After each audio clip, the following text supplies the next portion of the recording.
So this is home learning help for the home learning on the 1st of the 10th. So the first one, which lines are parallel and perpendicular? So remember, we need to rearrange if A is not the subject. So on this one, we divide by 6, divide by 6, divide by 6. Now leave it as a fraction, but simplify it. So if you divide that by 3, divide that by 3, you get a half. This one, it doesn't really matter. Okay, you're only looking at the gradients. So line B, 5y equals 7 minus 10x. So you divide by 5, divide by 5. Again, let's simplify the gradient. So that's minus divide by 5, divide by 5, 2 over 1. Sorry, I still have a cold. So this is a gradient, that's a gradient. Let's look at line C,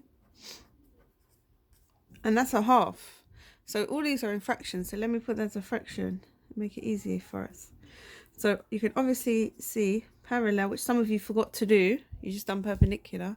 Parallel is going to be A and C because they have the same gradient. Now perpendicular, which ones are perpendicular? So this is a negative reciprocal of this. So A and B. And some of you left it, but remember there is another one, B and C. Although I still gave you the mark. Okay. The next one, make B the subject. So we need to get the terms with B on the same side. So minus AB, so they're together. I don't want that 10 there, so minus 10.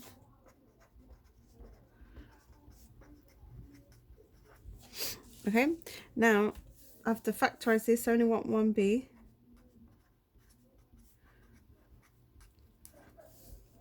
Okay, and now divide it by 5 minus A. If you have the same answer but the signs are different, so that's a negative, that's a positive, that's a negative, that's a positive, it's fine as well. Okay, now 3, I made 3 because I couldn't find a suitable question, but 3, you can't actually round it to a suitable degree. So I just gave you 2 marks for 1 finding the lower bound and 1 finding the upper bound. So it says find the value of W, so you have to minus H from both sides. Okay, so you actually got P minus H equals W. So when you subtract, to find the lower bound, you want the lowest possible number of P, which is going to be 3.35, minus the highest possible number of H. Now H is rounded to the nearest 10. Nearest 10, you're going to plus 5 and you're going to minus 5. Okay, so if you plus 5, because you want the upper bound, you're going to do 25. And then you're going to get your answer. Okay, and then 4, which was minus 26.65, something like that. And then the upper bound, you're going to do the highest possible number of P minus the lowest possible number of H. Okay, and then you get minus 11.55. Now if this was a proper question, you'll be able to round it, but you can't. Just remember, nearest 10, you add 5, you minus 5. It's nearest 100, plus 50, minus 50. Okay, now 4, the perimeter. This one was quite well answered. So let's find, I want to find AB first. So AB equals, that's opposite, and that's adjacent. So we know it's going to be TOA. Okay, I'm trying to find O. So I'm going to do tan 35 times 20. Okay. Now, instead of doing an answer, I'm just going to leave it like this. This is AB, because I want my answer to be accurate. Now, to find AC, I'm going to do Pythagoras, 20 squared plus, and then I'm going to do this, squared. Okay, then I'm going to get an accurate answer of 58.4196. Blah, blah, blah. You didn't say to round, so it doesn't matter what you rounded it to. Okay, now the next one. This one was quite well answered, although some of you didn't have grids. So I was wondering, did you just get lucky? Or so we're going to factorize it. So two numbers multiplied to give you minus or plus 35, I'd give you minus 12. It's x minus 7 and x minus 5. So that means x is equal to 7, x is equal to 5. But we need an inequality. So if I draw it's going to be a graph like this because they're both positive. Something like that. So let me test to see if this area, okay, this part, these are all correct for this solution. So if I substitute a value, let's do 6. Okay, because 6 is here.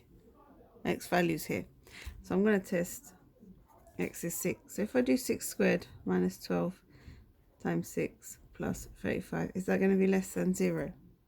So 36 minus 72 plus 35 is less than 0.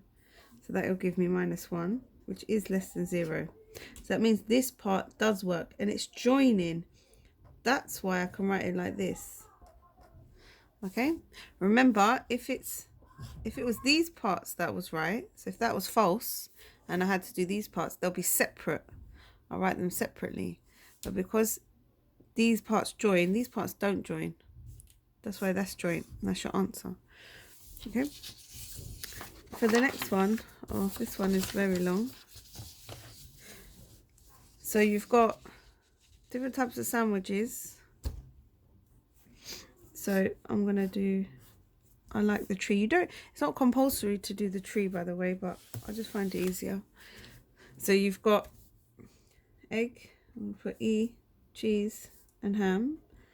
So there are 4 egg out of 11 sandwiches.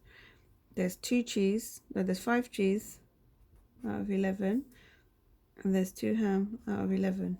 Yeah. Now it does say work out the probability that she takes 2 different types. So I don't need to do a branch for egg as well.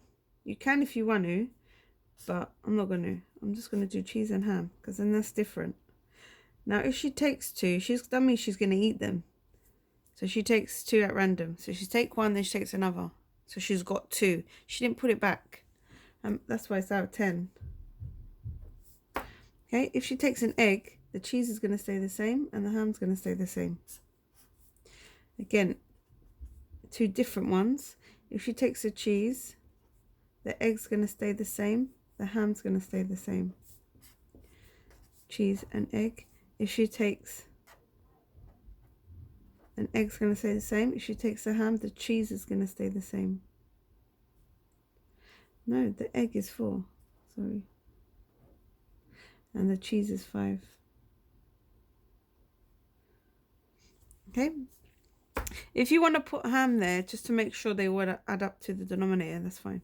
So now I'm going to do egg times cheese, egg times ham, cheese times egg, cheese times ham, ham times cheese, ham times egg.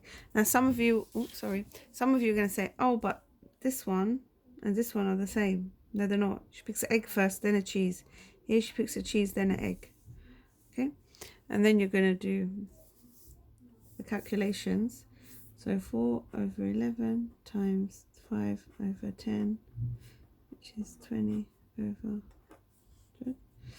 Egg and ham, 4 over 11 times 2 over 10, 8 over 110. Cheese and egg, 5 over 11 times 4 over 10. Ham and cheese and ham, 5 over 11 times 2 out of 10. Ham and cheese, 10 over ham and egg is 8 over. Now when you add all these up, remember when you add fractions, denominator stays the same And when you add up these up,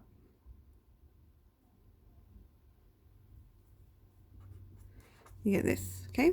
You can simplify, but you're not going to get extra mark for it because it hasn't told you to. And that's it.